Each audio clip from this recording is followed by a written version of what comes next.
এই হারামি লোকগুলো একটি সিঙ্গেল জলপরীকে ধরে নেয়, যাকে দেখে তার আশিক মাছ মুখে পিরানা মাছ নিয়ে ফায়ার করতে থাকে। একটি নাবিক জলপরীকে বাক্সে ভরে দেয়। তারপর জলপরীর উপর ঘাস খেয়ে থাকা সমস্ত জলপানি হামলা করে দেয় তাদের উপর। অক্টোপাস 10 পা দিয়ে দৌড়চ্ছে।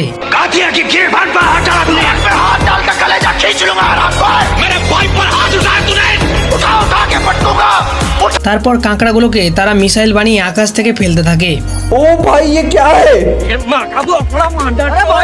তারপর একটি যোদ্ধা অক্টোপাস জাহাজে চেপে একটি লোককে জলে ফেলে দেয় আর সবাইকে মারতে থাকে। তারপর সে 10 হাত দিয়ে গুলি চালাতে থাকে। ভয়ে নাবিকগুলো উপরে উঠে যায় আর সব ভেঙে চুরে তারা জলে পড়ে যায়। তারপর ইলেকট্রিক ইলগুলো তাদেরকে 440 ভোল্টাই অভি ইজ্জতছে। তারপর অক্টোপাসটি মাছের মুখে পাথর ভরে হেলিকপ্টার হয়ে ওপর থেকে তাদেরকে ফায়ার করতে থাকে।